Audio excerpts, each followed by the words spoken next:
JKKN Institution admission நடைபெறுகிறது. Dental, nursing, pharmacy, allied health science, art science, engineering technology போன்ற கல்வி படிப்புகளுக்கு admission நடைபெறுகிறது. மேலும் தொடர்புக்கு 9345855001.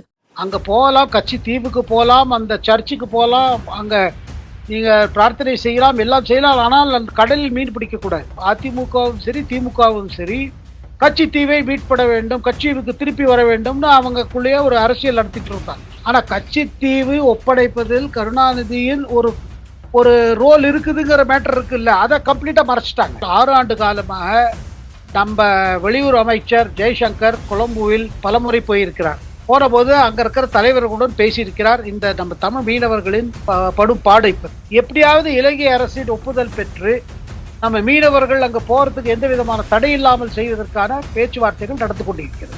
அதில் பின்னணியில் இந்த கட்சி தீவை பற்றியும் திமுகவும் அதிமுகவும் சரி, காங்கிரஸும் சரி, இது பெருசு பண்ணிட்டு இருக்காரு. மற்றவங்களாம் என்ன பண்ணுவாங்க, இதை சொல்லி பணத்தை திரட்டுவாங்க, செலவழிக்கிற மாதிரி கொஞ்சம் செலவழிச்சு மற்ற பணத்தை வச்சுருவாங்க. ஆனா நிர்மலா அந்த மாதிரி செய்யவில்லை. காரணம் என்றால் நிர்மலாவின் அரசியல் வாழ்க்கை கிளீனா போயிருக்குது. ஏன்னா இவர்கள்லாம் பெருத்தலைவர்கள், இவர்கள்கிட்ட பல வசதி இருக்குது. அந்த மழை டயத்துல ஒன்றும் பண்ணல. அது தென் மாவட்டங்கள்லயும் அந்த ஃபீலிங் இருக்குது. நமக்காக நம்ம பிரச்சனைகள்லாம் ஒன்றும் தீர மாட்டேங்கிறது. 3 வருஷம் ஆச்சு. இதை கொடுப்பேன், அதை கொடுப்பேன்னு என்னெல்லாமோ ப்ராமிஸ் பண்ணாங்க. அது ப்ராமிஸ்ல கொஞ்சம் கொடுத்துருக்காங்க. அந்த கொஞ்சம் கொடுத்தது எல்லாருக்கும் கொடுக்கல. கட்டாயமாக டிஎம்கேக்கும் அதிமுகவுக்கும் ஒரே நோக்கம் தான், என்ன பாஜக வளரக்கூடாது. பல பேர் கூட சொன்னாங்க, இவர் எது கோயம்புத்தூர்ல போட்டாரு, திருப்பூர்ல இருந்து கூட போட்டிட்டு இருக்கலாமே, இன்னும் கொஞ்சம் பெட்டரா ஹேண்டில் பண்ணிருக்கலாமே. ஆனா அவர் முதல்ல இருந்து முடிவெடுத்தது, பிஜேபி மேலிடத்துல சொன்னது இல்லை, நான் கோயம்புத்தூர்ல தான் போட்டியிடணும்னு ஆசைப்படுகிறேன். அவரே ஒரு டஃப் சேலஞ்ச் எடுத்துட்டு இருக்காரு. என்ஐஏ இன்வெஸ்டிகேட் பண்றாங்க, நார்கோட்டிக்ஸ் கண்ட்ரோல் பியூரோ இன்வெஸ்டிகேட் பண்றாங்க. யார் யாருக்கு தொடர்பு இருக்கோ கட்டாயம் அவர்கள் மேலே நடவடிக்கை எடுக்கப்படும். அதுக்கு காரணம் என்ன, நம்ம சென்ட்ரல் கவர்மெண்ட் சரி, வெளிநாட்டில் இருக்கிற இது அமைப்புகள் என்ன சொல்லுகிறாங்க, போதை பொருத்தல் மேட்டர்ல 0 டாலரன்ஸ்.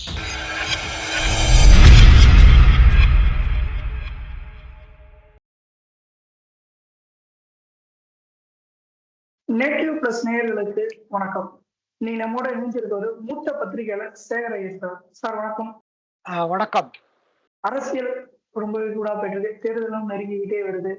எல்லா கட்சியுமே தன்னுடைய பிரச்சாரங்கள்லாம் ஆரம்பிச்சு ரொம்பவே தீவிரமாவும் போயிட்டு இருக்காங்க சார்.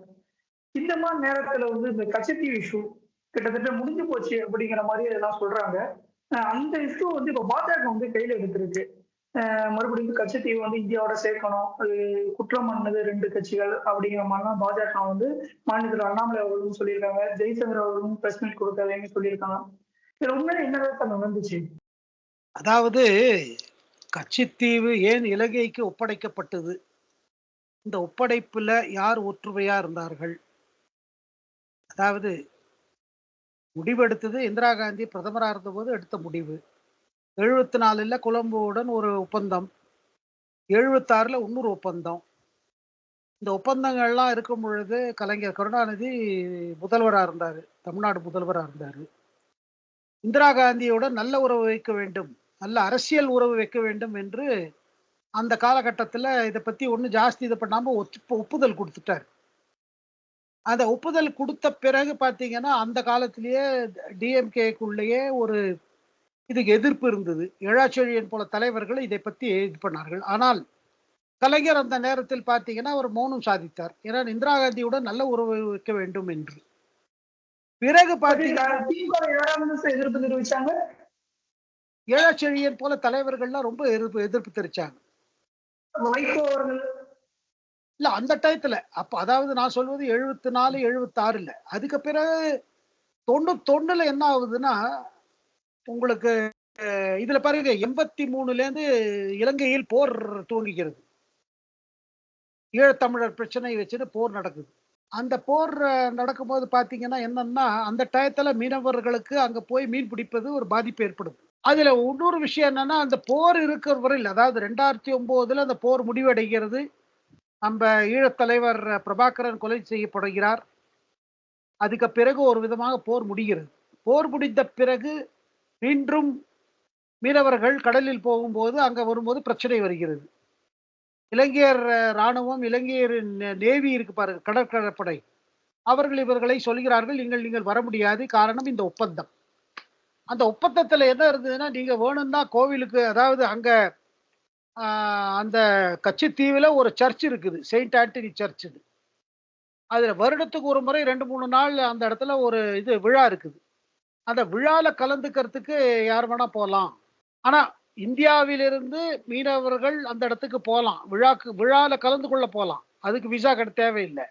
ஆனால் விழாவில் என்ன விஷயம் கேட்டீங்கன்னா, அந்த விழால போன பிறகு நீங்க ஆனா ஆனா மீன் பிடிக்க முடியாது.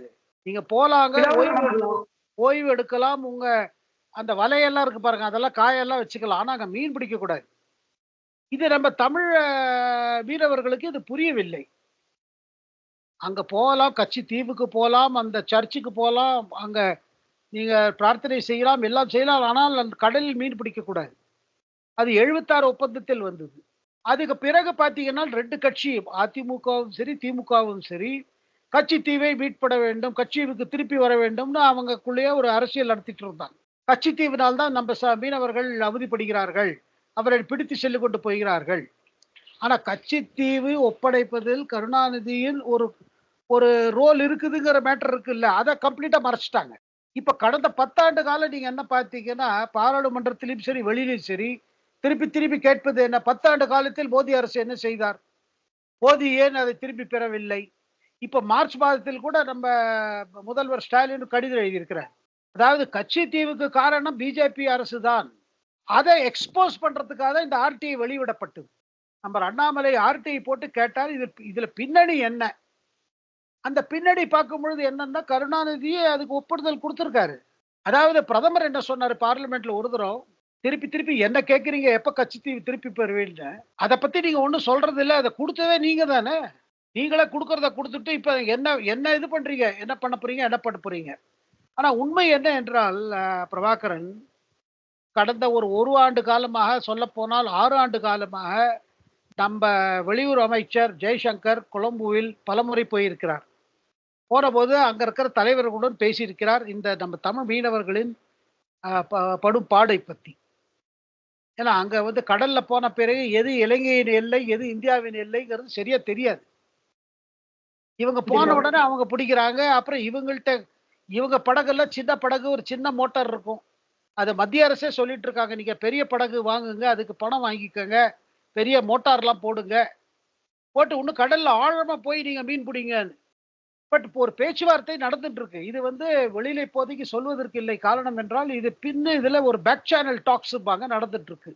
எப்படியாவது இலங்கை அரசின் ஒப்புதல் பெற்று, நம்ம மீனவர்கள் அங்க போறதுக்கு எந்த விதமான தடை இல்லாமல் செய்வதற்கான பேச்சுவார்த்தைகள் நடந்து கொண்டிருக்கிறது. அதில் பின்னணியில் இந்த கட்சித்தீவை பத்தியும் திமுகவும், அதிமுகவும் சரி, காங்கிரசும் சரி, இது பெருசு பண்ணிட்டு இருக்காங்க. பிரதமரும் பிஜேபி சொல்லுது என்னன்னா, தமிழ் மக்களுக்கு, இவர்களை நம்பாதீர்கள். இவர்கள் தான் ஒப்படைத்தார்கள் கச்சத்தீவை.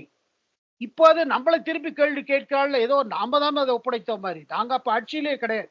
இந்த தேர்தல்ல இது ஒரு இஷ்யூ. காரணம் என்னன்னா, இது நம்ம தமிழ் மீனவர்களுக்கு ஒரு பிரச்சனை இருக்குது. நம்ம பாண்டிச்சேரியில இருந்து ஆரம்பிச்சு கடலூர், அப்புறம் தஞ்சாவூர், அப்புறம் கன்னியாகுமரி, இந்த நாகர்கோயில், நம்ம ராமநாதபுரம், எல்லா இதுலயும் பாத்தீங்கன்னா நம்ம மீனவர்கள் இதுல ரொம்ப கஷ்டப்படுறாங்க. இதுவரையில் பாருங்க, ஒரு 1000 பேரை இது பண்ணி வச்சிருக்காங்க, பிடிச்சி வச்சிருக்காங்க, பிடிச்சி இது பண்ணியிருக்காங்க. 1000 மேல படகு பிடிச்சி வச்சிருந்தாங்க. ஒரு தடவை ஏதாவது சம்பவம் ஏற்பட்டதுன்னா நமது வெளியுறவு அமைச்சகம் தான் அவங்கள்ட்ட இலங்கை அரசிடம் பேசி அவர்களை வெளியே மீட்பார்கள். இப்போதைக்கு நம்ம என்ன புரிஞ்சுக்க வேண்டியது பிரபாகரன் என்னன்னா, கச்சத்தீவுக்கு கட்டாயமாக பிரதமர் ஒரு தீர்வு காண போகிறார். அந்த தீர்வு எப்போ வரும் கேட்டீங்கன்னா, அடுத்தது இப்போ மீண்டும் 3ஆம் முறை ஜெயித்த பிறகு, ஆட்சியில் அமர்ந்த பிறகு பிரதமர் மோடி கச்சத்தீவை ஒரு இம்பார்ட்டன்ட் இதுவா எடுத்துட்டு பண்ண போறார். அந்த நிலைமையில் பாத்தீங்கன்னா, 2026 நடக்கும் சட்டசபை தேர்தல்ல பாத்தீங்கன்னா, அது வேற மாதிரி ஒரு டைனமிக்ஸ் இருக்க போகுது.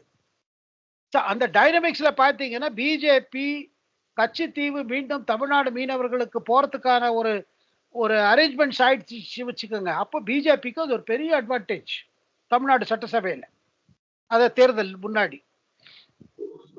அதுதான் கட்சித்தோட இன்னைக்கு அரசியலில் உள்ள முக்கியத்துவம். ஏதோ ஒரு தீர்வு வரப்போகிறது.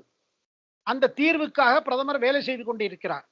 நம்ம வெளியுறவு அமைச்சர் ஜெய்சங்கர் அவரும் தமிழ்நாட்டை சார்ந்தவர், அவரும் வேலை செய்து கொண்டு இருக்கிறார். அண்ட் இலங்கை அரசு தரப்பிலிருந்தும் என்ன சொல்லிடுறாங்க, இதை பத்தி ஜாஸ்தி பேசுவதில்லை அவர்கள். இல்லப்பா இது எங்களுக்கு புரியுது, இது உங்க ஊர்ல அரசியல், உங்க ஊர்ல தேர்தல் நடப்பதால் இதில் அரசியல் நடக்கிறது என்று சொல்லிவிட்டார்கள். ஆனால் அவர்களுக்கும் புரிகிறது. இதை தவிர்த்து பார்த்தீங்கன்னா இலங்கை இப்ப சமீபத்தில் ஒரு பயங்கர எக்கனாமிக் கிரைசிஸ்ல இருந்தாங்க. பொருளாதார கிரைசிஸ்ல இருக்கும்போது அவர்களுக்கு முதுவில்லமாக உதவி செய்து இந்தியா தான் அவர்களை காப்பாற்றி இருக்கிறது. அதனால் இலங்கை இந்திய அரசுக்கு ரொம்ப கடமைப்பட்டு இருக்கிறது. கட்சித்தீவு போல தீர்வுக்கு ஏதாவது, கட்சித்தீவு போல ஒரு பிரச்சனைக்கு ஒரு தீர்வு காண வேண்டும் என்று இந்தியா கூறும்போது இலங்கை கட்டாயமாக ஏதாவது செய்யணும் என்று அவர்களும் யோசிச்சு கொண்டு இருக்கிறார்கள். ஆனால் தற்சமயம் என்ன பிளான் என்னங்கிறது தெரியல. ஆனா ஏதோ வேலை நடந்துட்டு இருக்கு. Some back channel.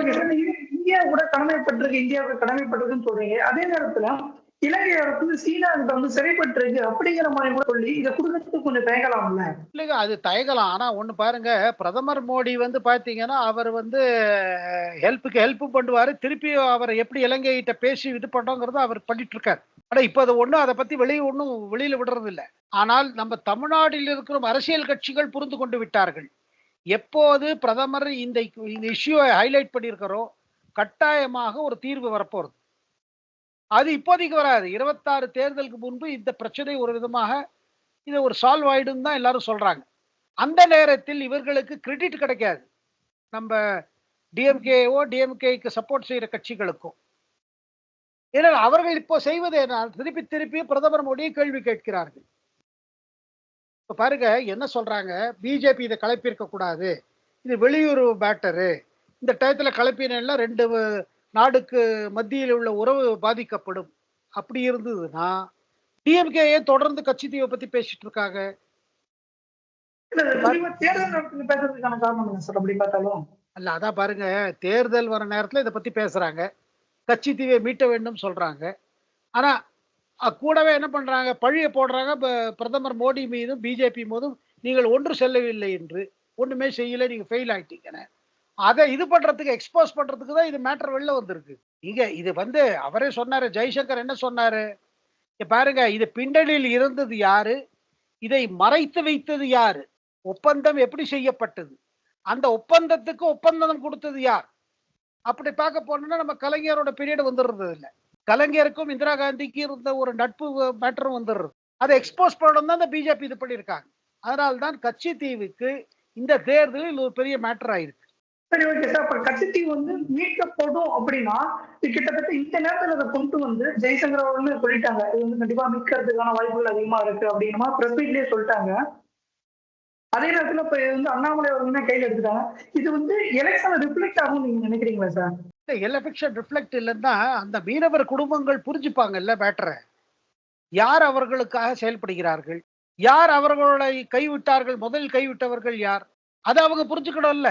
இல்லைன்னா அவங்க என்ன நினைச்சிட்டு இருப்பாங்க, பிஜேபி தான் ஒண்ணும் செய்யல, பிரதமர் தான் ஒண்ணும் செய்யல, பிரதமர் காரணத்தினால்தான் இப்படி ஆயிடுச்சு நடிப்பாங்கல்ல. அது அதாவது அது தப்பான கண்ணோட்டம் ஆயிடும். அதாவது பிரதமர் மோடியால் தான் கட்சித்தீவுக்கு பிரச்சனை இல்லை, பிரச்சனை பல ஆண்டு காலமான பிரச்சனை. அந்த பிரச்சனைக்கு பின்னணியில் இருந்தது இந்திரா காந்தியும் பந்திரநாயக்கும் போட்ட ஒப்பந்தம். அந்த ஒப்பந்தத்துக்கு ஒப்பந்தம் கொடுத்தது நம்ம தமிழ்நாடு அந்த அப்போ முதல்வராக இருந்த நம்ம கலைஞர் கருணாநிதி அவர்கள். ஸோ இதெல்லாம் பார்க்கும் பொழுது ஒரு பப்ளிக் புரிஞ்சுப்பாங்க, இந்த இஷ்யூல வந்து புரிஞ்சுப்பாங்க. பாருங்க 1991 முதல் முறையாக ஜெயலலிதா ஆகஸ்ட் 15 அந்த இண்டிபெண்டன்ஸ் டே ஃபங்க்ஷன்ல தான் இது முதல் முறையாக சொன்னாங்க, கட்சித்தீவு திரும்பி பெற வேண்டும். இதை தவிர்த்து பார்த்தீங்கன்னா தமிழ்நாடு சட்டசபையில் பல முறை மசோதா போட்டப்பட்டிருக்கிறது. இதுல அதிமுகவும் சரி திமுகவும் சரி 2 பேரும் சுப்ரீம் கோர்ட்ல கூட இந்த மேட்டரை போட்டிருக்காங்க. இன்னும் அந்த மேட்டர் பெண்டிங்கா இருக்குது, கட்சித்தீவு இந்தியா மீட்டு பெற வேண்டும். பட் இந்த மாதிரி ஒப்பந்தம் ஏற்பட்ட பிறகு கட்சித்தீவு போல இதை எப்படி பெறுவது, திரும்பி பெறுவது என்று இந்திய அரசும் ஆலோசித்துக் கொண்டிருக்கிறது. பேச்சுவார்த்தை மூலமாக லீஸ்ல தர முடியுமா, எப்படியோ இதை ஒரு தீர்வு காணணும் நடந்துட்டு இருக்கு. பிரதமர் கட்டாயமா இதுக்கு தீர்வு காண்பார். தீர்வு காணுமாக இது அவர் அரசியல் ஆரம்பிச்சிருக்க மாட்டார். சரி, ஓகேங்க சார். அதே நேரத்துல இவர் சிதம்பரம் அவர்கள் வந்து இன்னொரு விஷயத்தையே சொல்லியிருக்காரு. என்ன அப்படின்னா, இந்த கட்சித்தீவு விஷயத்த ரொம்பவே சென்சிட்டிவான விஷயம், இந்த கையில் எடுத்தோம்னா அங்க இருக்கக்கூடிய தமிழர்களுக்கு பாதிப்பை ஏற்படுத்தும் அப்படிங்கிற மாதிரி சொல்லியிருக்காரு. இதை நீங்க எப்படி சார் பாக்குறீங்க? இப்போ இல்ல அப்படி இருந்தா அவர் திமுக சொல்லியிருக்கணும்ல ஸ்டாலின்ட்ட, நீங்க ஏன் லெட்டர் எழுதுறீங்க பிஎம்க்குன்னு இதை பத்தி. மார்ச் மாதத்துல கூட ஒரு லெட்டர் போயிருக்கு ஸ்டாலின்ட்டேந்து பிரதமருக்கு. இது சென்சிட்டிவ் மேட்டர்னா அப்ப காங்கிரஸ் அந்த பரிந்துரை கொடுத்திருக்கலாமே ஸ்டாலினுக்கு, நீங்க இதை பத்தி இப்ப ரைஸ் பண்ணாதீங்கன்னு. அதாவது திமுகவா இருக்கட்டும் காங்கிரஸா இருக்கட்டும், அவங்க கட்சி தீவை அப்பப்போ எழுப்புற காரணம் என்றால் பிரதமர் மோடியை சுட்டி காட்டுவதற்காக, பிரதமர் மோடியை பிளேம் பண்றதுக்காக, அவர் காரணம் தான் இது ஆளுங்கிறதுக்கு. அதுக்காக தான் அவர் எல்லாம் உடைச்சிட்டாரு பிரதமர். பாருங்க, இதோட அடிப்படை பிரச்சனை காரணம் அது. அதுல டிஎம்கே தலைவர், அப்ப இருந்த தலைவரோட ஒப்புதல் இருந்தது. அந்த ஒப்புதல்னால தான் இந்த பிரச்சனை. இந்த பிரச்சனைக்கு நாங்க தீர்வு காண போகிறோம். இப்ப நிர்மலா சீதாராமன் வந்து ஒரு உரையில வந்து சொல்லியிருக்காங்க அப்படின்னா, என்கிட்ட பணம் இல்லாதனால தான் நான் வந்து போட்டியில தேர்தலில் போட்டியிடல அப்படிங்கிற மாதிரி சொல்லியிருக்காங்க. இதை பத்தி நீங்க எப்படி சார் நினைக்கிறீங்க? என்ன சார் நினைக்கிறீங்க? இல்லைங்க, அவங்க சொன்ன மாதிரி கட்சி அவங்கள கேட்டாங்க, நீங்களும் லோக்சபா தேர்தலில் போட்டியிடுறீங்களான்னு. பிஜேபியில பொறுத்த மட்டும் என்னன்னா, எந்த தலைவரும் போட்டியிடணும்னா அவர் சொந்த காசு போடணும் இல்ல. அண்ட் இன்னைக்கு பாருங்க, ஒரு லோக்சபா தேர்தல பர்மிட்டடே உங்களுக்கு 75 லட்சம் ரூபாய் நீங்க செலவழிக்கலாம். எலெக்ஷன் கமிஷனே பர்மிட் பண்ணியிருக்காங்க. அந்த பர்மிட்டட் காசுனா ஒரு கோடியா கையில திரட்டி வச்சுக்கணும் செலவழிக்கிறதுக்கு. இவங்கள ஜேபி நட்டா கூப்பிட்டு கேட்ட போது நிர்மலா நட்டாவிடம் கூறியது என்ன? இதுதான், என் குடும்பத்திடமோ என்னிடமோ அவ்வளவு பணம் கிடையாது. 1 கோடி ரூபாய் போட்டு ஏன்னா 75 லட்சம் வரையில் எலெக்ஷன் கமிஷனே உங்களை அலோவ் பண்றது லோக்சபா தேர்தல். அவ்வளவு பணம் கிடையாது. அண்ட் இந்த மாதிரி பணம் கிடையாது காரணத்தினால்தான் அவங்க கட்சிட்ட என்ன சொன்னாங்க பாருங்க, நான் எந்த விதமான பணம் சேர்த்து வைக்கல, பணம் பண்ணினது கிடையாது, நேர்மையா என் அரசியல் வாழ்க்கையை நடத்தியிருக்கிறேன். லோக்சபா தேர்தல் போட்டியிடுறதுக்கு எனக்கு சொந்தமா அந்த பலம் கிடையாது. அதை பார்ட்டி ஒத்துட்டாங்க. அதுதானே. அதாவது பிரதமருக்கு இதை கேட்டுட்டு ரொம்ப சந்தோஷம். ஏன்னா நிர்மலா உண்மை எடுத்து சொல்லி இருக்காங்க. மற்றவங்க என்ன பண்ணுவாங்க, நான் தேர்தலில் போட்டியிடணும் பணம் வசூல் பண்ணுவாங்க. ஆனா இந்தியாவின் நிதி அமைச்சர் அந்த மாதிரி செய்யவில்லை. அது பிரதமருக்கு ரொம்ப பாராட்டி இருக்காரு. பாருங்க எவ்வளவு நேர்மையா நம்ம நிதி அமைச்சர் இருக்காரு. மற்றவங்க எல்லாம் என்ன பண்ணுவாங்க, இதை சொல்லி பணத்தை திரட்டுவாங்க, செலவழிக்கிற மாதிரி கொஞ்சம் செலவழிச்சு மற்ற பணத்தை வச்சுருவாங்க. ஆனா நிர்மலா அந்த மாதிரி செய்யவில்லை. காரணம் என்றால் நிர்மலாவின் அரசியல் வாழ்க்கை கிளீனா போயிருக்குது. அவங்க சொல்லிட்டாங்க, பிரதமர்கிட்டையும் சொன்னாங்க, நட்டாட்டி சொன்னாங்க, இங்க பாருங்க தேர்தலில் நான் போட்டியிடுனா எங்கிட்டயே நான் ஒரு 75 லட்சம் 1 கோடிக்கு தயார் பண்ணணும். அந்த மாதிரி பணம் என்கிட்ட கிடையாது. நேர்மையா அரசியல் வாழ்க்கையை நடத்தியிருக்கேன். அதை சொன்னதுனால கட்சி சொல்லிட்டு சரி பரவாயில்ல, பாருங்க அவர் நிதி அமைச்சராக அவர் செயல்பட வேண்டும் சொல்லிதான் பிரதமர் அவரை வைத்திருக்கிறார். தேர்தலில் நிற்க வேண்டும், அதாவது அவர் நீங்களும் நிற்கிறீங்களான்னு என்று கேட்டார்கள். கட்சி தரப்பிலிருந்து கேட்கப்பட்டது நிர்மலாவை தன் உண்மையான நிதி நிலைமையை எடுத்து சொல்லி இருக்கிறார். ஆனால் மற்ற தலைவர்களும் எல்லாரும் அதிர்ச்சி என்னன்னா, நம்ம இந்தியாவோட பைனான்ஸ் மினிஸ்டர் கிட்ட பணம் இல்லையா? இந்தியாவோட பைனான்ஸ் மினிஸ்டர் வந்து அதுக்குன்னு நம்ம கவர்மெண்ட் ஆஃப் இந்தியா ஃபண்டை யூஸ் படுத்துவாங்க? அந்த மாதிரி இல்லையே. அவங்க finance minister for the country. But தனியா நிற்கும் பொழுது தங்கிட்ட இருக்கிற என்ன சொத்து இருக்கோ என்ன பணத்தை இருக்கோ அதை வச்சுதான் போட்டியிட வேண்டும் என்று ஒரு கொள்கை அளவில் நிர்மலா எடுத்த முடிவு அது. இப்ப கிட்டத்தட்ட இப்ப நீங்க சோசியல் மீடியா எல்லாமே நீங்க பாத்திருப்பீங்க. திமுக வேட்பாளர்கள் எல்லாமே குறிப்பா சொல்ல போனா தயாநிதி மாறனா இருக்கட்டும், கனிமொழியா இருக்கட்டும், தமிழிசை தங்கமணியா இருக்கட்டும், இவங்க எல்லாமே தொகுதி பக்கம் போகும்போது ஒரு எதிர்ப்பலைகள் உண்டாகிட்டே இருக்கு சார். தொகுதி பக்கம் அதாவது ஓப்பனா சொல்ல போனா சென்னை வெள்ளத்திலயும் தூத்துக்குடி வெள்ளத்திலயும் வந்து நீங்க பார்க்கவே இல்லை, நீங்க கவனிக்கவே இல்லை அப்படிங்கிற மாதிரி ஓப்பனாவே சொல்லி அவங்ககிட்ட ஒரு சில வாக்குவாதம் எல்லாமே பண்ணியிருக்காங்க. இப்போ வந்து அவங்களுக்கு ஒரு பின்னடைவா இது இருக்குமா எப்படி சார்? இது இல்ல கட்டாயமா இருக்குங்க. மக்கள் மத்தியில ஒரு திருப்தி இருக்குது. மழை டயத்துல வரல இல்ல அந்த பாருங்க, அது ஒரு விதத்துல அவங்க யோசிக்கிறாங்க இல்ல. ஏன்னா இவர்கள்லாம் பெருந்தலைவர்கள், இவர்கள்கிட்ட பல வசதி இருக்குது. அந்த மழை டயத்துல ஒன்றும் பண்ணல. அது தென் மாவட்டங்கள்லயும் அந்த ஃபீலிங் இருக்குது. எம்எல்ஏ வரல, எம்பி வரல, அப்படி இப்படி அவங்க ஃபீல் பண்றாங்க. 2021 ஸ்டாலின் அரசு வந்த பிறகு தமிழ்நாடு அரசு எப்படி செயல்பட்டு இருக்கிறது? ஊழல்கள் குறைந்திருக்கிறதா? சாமானியர்களுக்கு ஊழல் எந்த மாதிரி பிரச்சனையா இருக்கிறது? கவர்மெண்ட் ஆபீஸ்ல போய் எந்த காரியம் பண்ணாலும் எவ்வளவு துட்டு கொடுக்க வேண்டியிருக்கு? இந்த மாதிரி பல பிரச்சனைகள் இருக்கிறது. அதை மக்கள் யோசிக்கிறார்கள். அவங்க யோசிப்பது என்னன்னா, என்ன மாற்றம் வந்தது? பெரிய மாற்றம் வரும்னு சொன்னாரு கலைஞர். இவர் நம்ம ஸ்டாலின் சொன்னாரு பெரிய மாற்றம் வரப்போறது ஊழலை, ஆனா இதுவரை ஊழலை ஒழிப்போம் என்று ஒரு குரல் கொடுக்கவே இல்லையா ஸ்டாலின். எல்லா ஊழல் குற்றச்சாட்டு உள்ள அமைச்சர்கள் தொடர்ந்து தான் இருக்கிறார்கள். செந்தில் பாலாஜியை இத்தனை நாள் வைத்திருந்தார்கள். அப்புறம் செந்தில் பாலாஜிக்கு பெயில் கிடைக்காத காரணத்தினால் அவர் பதவியை விட்டார், மந்திரி பதவியை. அதனால இந்த தேர்தல்ல பாருங்க 2 3 விஷயம் இருக்குது. தமிழ்நாடு மக்கள் என்ன பார்க்கிறார்கள்? நமக்காக நம்ம பிரச்சனைகள்லாம் ஒன்றும் தீர மாட்டேங்கிறது. 3 வருஷம் ஆச்சு. இதை கொடுப்பேன் அதை கொடுப்பேன்னு என்னெல்லாமோ ப்ராமிஸ் பண்ணாங்க. அது ப்ராமிஸ்ல கொஞ்சம் கொடுத்துருக்காங்க. அந்த கொஞ்சம் கொடுத்தது எல்லாருக்கும் கொடுக்கல. இது எல்லாமே ஒரு ஃபேக்டரா இருக்குது. கோயம்புத்தூர்ல பாஜக மாநிலத்தில் அண்ணாமலை அவர்கள் வந்து போட்டிடுறாங்க. பொதுவா கொங்கு பகுதிக்கு அப்படின்னாலே திமுக வந்து செந்தில் பாலாஜி அவர்கள் வந்து பொறுப்பாளரா போட்டு பயங்கரமா ஒரு சூறாவளி சுற்றுப்பயணம் எல்லாம் பண்ணி களத்துல இறங்கி பயங்கரமா வேலை செஞ்சு அந்த தொகுதி இப்ப கடைசியா பார்த்தா ஓப்பனா சொல்லணும் அந்த ஈரோடு தொகுதிக்கு பொறுப்பாளரா செந்தில் பாலாஜி தான் போட்டாங்க. பயங்கரமா வேலை செஞ்சு ஜெயிச்சுட்டாங்க அந்த தொகுதியுமே. அதே பொதுவா கொங்கு பகுதியில செந்தில் பாலாஜிட்ட கொடுத்தாங்க. இப்ப வந்து செந்தில் பாலாஜி கிட்ட பொறுப்பு இல்ல, அவர் எல்லாமே சிறையில இருக்காரு. செந்தில் பாலாஜில வந்து அண்ணாமலை அவருக்கு வந்து ஒரு பிளஸ் பாயிண்டா இருக்குமா? அண்ணாமலை வந்து வெற்றி பெறுவாரா? எப்படி சார் எடுத்துக்காங்க? பாருங்க, காம்படிஷன் டஃபா இருக்குதுங்க. நீங்கள் கூறுவது போல செந்தில் பாலாஜி களத்தில் இல்லாத காரணம் அது ஒரு டிஎம்கேக்கு ஒரு மைனஸ் பாயிண்ட். பட் அதே நேரத்தில் பார்த்தீங்கன்னா டிஎம்கேக்குள்ள ஒரு ஸ்ட்ராட்டஜி என்னன்னா, சரி நம்மளால அந்த எந்தெந்த தொகுதி ஜெயிக்க முடியாதோ அது அதிமுக ஜெயிச்சா பரவாயில்ல, பிஜேபி ஜெயிக்க கூடாதுன்னு ஒரு இது இருக்குது. அதுல பல பேர் சொல்லிக்கிறாங்க அதான் பிஜேபி வரக்கூடாது, பிஜேபி ஏன்னா பிஜேபி தான் நமக்கு எதிர்கட்சியா இருக்கு தெரியுது இப்போ. அதனால இது கூட சொல்றாங்க, இப்போ அண்ணாமலை எதிர்த்து போட்டிருக்கிற டிஎம்கே கேண்டிடேட் அவ்வளவு ஸ்ட்ராங் கிடையாது, இதனால அதிமுகவுக்கு சாதகமா பண்ணிருக்காங்க அங்க. ஏன்னா ஸ்ட்ராங் கேண்டிடேட் போட்டோன்னா ஓட் ஸ்பிளிட் ஆகும். ஸ்போர்ட் ஸ்பிளிட் ஆச்சுன்னா அது அண்ணாமலைக்கு பெனிஃபிட் ஆயிடுமே. அந்த மாதிரி சில ஸ்ட்ராட்டஜி இருக்குதுன்னு சொல்றாங்க. அது எவ்வளவு தூரம் உண்மைன்னு நமக்கு தெரியாது. பட் கட்டாயமாக டிஎம்கேக்கும் அதிமுகவுக்கும் ஒரே நோக்கம் தான், என்ன பாஜக வளரக்கூடாது. ஆனா அண்ணாமலை பாருங்க கடந்த ஒரு 2 ஆண்டு காரணமாக தமிழ்நாட்டில் செயல்பட்டு கொண்டிருக்கிறார். அவருக்கு தனி செல்வாக்கு இருக்கிறது. மக்கள் அவரை எம்பியா பார்க்க வேண்டும் விரும்புகிறார்கள். காரணம் அவர் மேல் நம்பிக்கை இருக்கிறது. ஒரு சான்ஸ் கொடுத்து தான் பார்ப்போமே, நம்ம தொகுதியில என்ன மாற்றம் வருதுன்னு பார்ப்போமே அப்படின்னு நிறைய பேர் நினைச்சிட்டு இருக்காங்க. பல வாக்காளர்கள் இதான் யோசிக்கிறார்கள். நம்ம அதிமுகவை பார்த்து விட்டோம், டிஎம்கேவை பார்த்து விட்டோம். Why not give chance to BJP? Why not Annamalai? அது பாருங்க, அண்ணாமலை வந்து தொகுதியில எங்க பிரச்சாரம் போகும்போது வர கூட்டத்தை பாருங்க, மக்களோட ரியாக்ஷன் பாருங்க, மக்களோட ரெஸ்பான்ஸ் பாருங்க.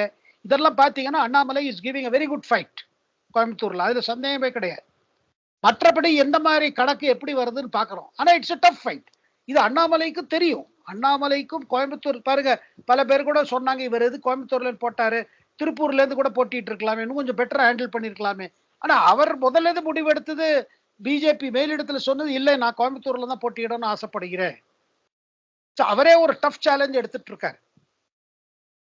ஓகே, அவர் 2 3 டைம் பிரசிடென்ட் சொல்லும்போது கூட கோயம்புத்தூர் கண்டிப்பா வெற்றி பெறும்னு, அதாவது எலெக்ஷன் வந்து சீட்டு, அதாவது அண்ணாமலை அவர்களுக்கு வந்து சீட்டு கன்ஃபார்ம் இல்ல அப்படிங்கிற, அதாவது அந்த தேர்தல் எலெக்ஷன் வந்து சீட்டு கன்ஃபார்ம் ஆகிறதுக்கு முன்னாடி இவரே 2 3 பிரசிடென்ட்லயே சொல்லியிருப்பாரு கண்டிப்பா கோயம்புத்தூர்ல வெற்றி பெறுவோம் அப்படிங்கிற மாதிரி. இப்ப இது வந்து அவருக்கு மேபி அவருக்கு முன்னாடியே தெரிஞ்சிருக்கலாமா? அது எப்படி சார் அது? இல்ல அப்படி இல்ல, மேட்டர் இல்லைங்க. இப்ப பார்ட்டியோட மீட்டிங் நடந்த போது, நம்ம பிஜேபியோட சென்ட்ரல் எலெக்ஷன் கமிட்டி மீட்டிங் நடந்த போது, அப்போது பார்ட்டி அவரை கேட்ட போது அவர் சொன்னார், எனக்கு கோயம்புத்தூர்ல போட்டியிட வேண்டும் என்று ஒரு இது இருக்குது, ஒரு ஆசை இருக்குது, அண்ட் எனக்கு நம்பிக்கை இருக்கிறது பிஜேபி அங்க ஜெயிக்க முடியும், அதனால எனக்கு ஒரு சான்ஸ் கொடுங்க. அதே மாதிரி தான் உங்களுக்கு நம்ம வானதி ஸ்ரீனிவாசனும் அதே தான் தெரிவிச்சாங்க, எனக்கு நீங்க ஆப்பர்ச்சுனிட்டி கொடுத்தனால நானும் போட்டியிட தயார். கட்சி அதாவது மேலிடம் என்ன சொல்லுவதோ அதை செய்ய தயார், அது தகுந்த மாதிரி சேலஞ்ச் எடுத்துக்க தயார்னு சொன்னாங்க. திமுக வந்து பாத்தீங்கன்னா கிட்டத்தட்ட அதாவது ஓமனா சொல்ல போனா செந்தில் இருக்காரு, தர்மபுரி செந்தில், விழுப்புரம் வந்து இவர் கௌதம சிகாமணி, இந்த மாதிரி கொடுக்காதவங்களுக்கு, அதாவது சீட்டு ஏற்கனவே எம்பிஆர் இருந்தவங்களுக்கே இப்ப வந்து சீட்டு இந்த டைம் வந்து கொடுக்காம இருக்காங்க. அது அவங்களுக்கு வந்து சரியா செயல்படலையா, புதுசா ஒரு சில பேருக்கு சீட்டு கொடுத்துருக்காங்க. அதே மாதிரி அதிமுக வந்து பாத்தீங்கன்னா புதுமுகங்களுக்கு நிறையவே சீட்டு கொடுத்துருக்காங்க. இதெல்லாம் நீங்க எப்படி சார் பாக்குறீங்க? இல்லைங்க, எல்லா கட்சியும் என்ன நினைக்கிறாங்க, எந்த இடத்துல பல முறையாக எம்பியா இருந்தவர்களை ரிப்பீட் பண்ணோம்னா நமக்கு வின்னபிலிட்டி ஃபேக்டர், அதாவது ஜெயிக்கும் வாய்ப்பு கம்மியாயிட்டு வருது. அந்த மாதிரி கேஸ்ல பாத்தீங்கன்னா புதுமுகம் கொண்டு வந்திருக்காங்க. அந்த புதுமுகங்கள்ல யாரு பார்த்தீங்கன்னா இளைஞர்களாக இருக்கிறார்கள். அந்த தொகுதியில் ஏதாவது ஒரு சமூக வேலை செய்தவர்களா இருக்கிறார்கள். எல்லா கட்சியுமே எதிர்பார்ப்பது என்னன்னா, நம்ம கேண்டிடேட் கொஞ்சம் பப்ளிக் கான்டாக்ட்ல இருந்திருக்கணும். வெற்றி வாய்ப்பு அவர்களுக்கு அதிகமா இருக்கணும். பப்ளிக் தொடர்புல இருந்திருக்கணும்னு பார்க்குறாங்க. அந்த அடிப்படையில் தான் பார்த்தீங்கன்னா, டிஎம்கே பல இடத்தில் கேண்டிடேட்ஸை மாற்றியிருக்கிறார்கள். அதிமுகவும் புதுமுகம் கொண்டு வந்த காரணம் இதேதான். செந்தில் தருமபுரி செந்தில் அவர்லாம் வந்து ரொம்பவே ஆக்டிவா இருந்தாரு. தொகுதி பக்கம்லாம் ரொம்பவே அடிக்கடி போயிட்டு வந்திருக்காரு. அவருக்கே கொடுக்கல அப்படிங்கும்போது கண்டிப்பா வேற எதுவும் அரசியல் நடந்திருக்கு எப்படி சார் இது? இல்லைங்க. அது கட்சி பாருங்க யார் ஜெயிப்பா அவங்க சர்வே எல்லாம் போட்டு பார்க்குறாங்கல்ல. அப்புறம் சில தலைவர்கள் டைரக்ட்டா போட்டியிடலைன்னா கூட அவங்க இது பண்ண செய்ய தான் செய்வாங்க. டிக்கெட் கிடைக்கலனா கூட அல்டிமேட்டா நம்ம இப்ப கட்சிய ஜெயிக்க வைக்கணும் அந்த இடத்துல. அப்படின்னு தான் எல்லா தலைவர்களும் வேலை செய்யறதுக்கான ஒரு இது இருக்கும். சரி ஆமாங்க ஏன்னா சார். ஏன்னா இப்ப இது இல்லன்னா அடுத்த இதாவது நம்ம பார்க்கணுமேன்னு. கண்டிப்பா, கண்டிப்பா. ஓகேங்க சார். அதே மாரி சீமான் அவர்களுக்கு வந்து இப்போ வந்து விவசாய சின்னமும் போயிருச்சு. பறி போயிட்டு, இப்போ புது சின்னமா மைக் சின்னம் வந்து குடுத்துருக்காங்க. ஒரு ஷார்ட் டைம்ல அத ரீச் பண்ணி அவரு எந்த அளவுக்கு இத வெற்றி பெறுவார்ன்னு நீங்க நினைக்கிறீங்க சார்? இல்லைங்க அவர் பாருங்க அவர் எப்போதுமே எந்த சின்னம் இருந்தாலும் அவருக்குன்னு ஒரு தனிப்பட ஓட்டு இருக்குது, ஒரு சப்போர்ட் இருக்குது. அவர இதுவா தலைவரா நினைக்கிற பல இளைஞர்கள் இருக்கிறார்கள். அந்த ஓட்டு அவருக்கு வந்துரும். சின்னம் இல்லாத காரணம் ஒரு பிரச்சனையா இருக்கலாம். ஆனா, அதே நேரத்தில் சீமானோட கட்சி இன்னும் அவ்வளவு தயாராகவில்லை. ஒரு பாராளுமன்ற தேர்தல் ஜெயிக்கிற அளவுக்கு போவது ரொம்ப பெரிய கடினம் அது. ம். இது அவருக்கும் தெரியும். ஏன்னா, அவர் எந்த கூட்டணிக்கு போவது கிடையாது. எந்த அலையன்ஸ் வச்சுக்கிறது இல்ல. தனியாவே நிக்கணும், தனியாவே செயல்பட வேண்டும் அவர் நினைக்கிறவர். அதனால அவருக்கு வந்து பாருங்க, அவர் தானே ஜெயிக்க முடியாட்டி கூட டெஃபினெட்லி அவருக்குன்னு ஒரு சப்போர்ட்ட அவர் எப்போதும் எல்லா தேர்தல்லயும் அவர் காமிச்சுட்டு வர்றாரு. ஆமா சார். காமிச்சுக்கிட்டே இருந்தாரு. அதே நேரத்துல என்னன்னா, விவசாய சின்னம் வந்து இன்னும் வச்சு அதே எல்லா 40 தொகுதியிலுமே போட்டியிடுறாங்க. இது ஒரு மிகப்பெரிய ஒரு சவாலா இருக்குல்ல அவருக்கு. இல்லைங்க, உங்களுக்குன்னு ஒரு சின்னம் இல்லைன்னா அது ஒரு பிரச்சனை தான். பட் இவரோட அரசியல் அந்த மாரி இருக்குது இல்ல. எந்த கட்சியோடும் சேர மாட்டேன். இந்த கட்சியோடும் இப்ப பாருங்க மதிமுகவா இருக்கட்டும், பாமகவா இருக்கட்டும். இப்ப இவர்கள்லாம் கூட என்ன யோசிச்சிருக்காங்க? இல்ல நம்ம மதிமுகவா இருக்கட்டும். இவர்கள்லாம் என்ன யோசிக்கிறார்கள்? தனியாக நம்ம நின்னேன்னா நமக்கு ஸ்பேஸ் கிடையாது. ஏதாவது ஒரு கூட்டணியில் இருக்க வேண்டிய அவசியம் இருக்கிறது. இப்ப பாட்டாளி மக்கள் கட்சி பிஜேபியோட கூட்டணி வைத்திருக்கிறார்கள். இப்போ எம்டிஎம்கேவா இருக்கட்டும், இல்ல நம்ம மத்த கட்சிகளா இருக்கட்டும். அவர்கள்லாம் ஏதாவது ஒரு அலையன்ஸ்ல போ வேண்டியான ஒரு கட்டாயம் ஏற்பட்டிருக்கு. ஆனா சீமான் எந்த அலையன்ஸ்லயும் போறதில்ல அவர். அவர் பலமுறை அவர கேட்டும் கேட்டுருக்காங்க. நீங்க ஏன் ஏதாவது ஒரு அலையன்ஸ் எடுத்துக்க மாட்டேங்கிறீங்க? அவர் சொல்றாரு, "என்னோட அரசியலுக்கு அலையன்ஸ் வேண்டாம். நாங்க இப்படியே இருக்கோம். இப்படியே போட்டு விட்டு நம்ம கட்சிய வளர்ப்போம். ஒரு நாள் இல்ல ஒரு நாள் நம்ம பெரிய கட்சி ஆயிடுவோம்." அப்படின்னு அவர் ஒரு நம்பிக்கை. அண்ட் அவர் கட்சியில இருக்கிற பல தலைவர்களும் அதே மாரி நம்புகிறார்கள். ஆனா எலக்ட்ரல் பாலிடிக்ஸ்ல பாருங்க, தமிழ்நாடு எலக்ட்ரல் பாலிடிக்ஸ்ல பார்த்தீங்கன்னா, அலையன்ஸ் இல்லாம உங்களால தனியா செயல்படுறது ரொம்ப கஷ்டம்.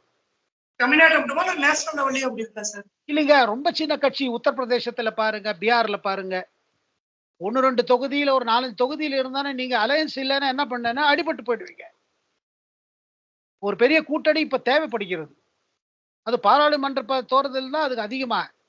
இப்ப சட்டசபை தேர்தல்லாம் தொகுதி சின்ன தொகுதி. இப்ப அமீர் அவர்கள் வந்து இப்போ ரீசென்ட் டைம்ல போய் ஆஜராயிட்டு வந்திருக்காரு. அந்த போதை கடத்தல் வழக்குகள் எல்லாம் போய். இப்ப இது வந்து அமீருக்கு எது எதிரா அமையுமா? ஏன்னா அவர் கிட்டத்தட்ட ஒரு வீடியோலயுமே பேசியிருந்தாரு. நான் போதை கடத்தல், இந்த வட்டி இது மாதிரி விஷயங்களுக்கு வந்து எங்களுடைய மார்க்கமே எதிரான மார்க்கம். நாங்க எப்படி இதுல செயல்படுவோம் அப்படிலாம் சொல்லியிருந்தாரு. ஆனா இப்ப போய் இது ஆஜராயிட்டுலாம் வந்திருக்காரு. இது எப்படி சார் இருக்கும் அப்படின்னு நீங்க நினைக்கிறீங்க? இல்லங்க போதை கடத்தல் ஒரு பெரிய மேட்டருங்க. இது தேர்தலோட சம்பந்தம் கிடையாது. இந்த மேட்டர பூரா இன்வெஸ்டிகேட் பண்ணணும். இத கம்ப்ளீட்டா செய்யணும்னு அது ஒரு இதுவா கிளம்பி இப்ப மத்திய அரசும் சரி, நார்காட்டிக்ஸ் கண்ட்ரோல் பியூரோவும் சரி, அப்புறம் வெளிநாட்டிலேருந்து வெறும் பிரஷர் வருது. இத முழுமையா இன்வெஸ்டிகேட் பண்ணணும். இந்தியா வந்து ஒரு சென்டரா இருக்கக்கூடாது.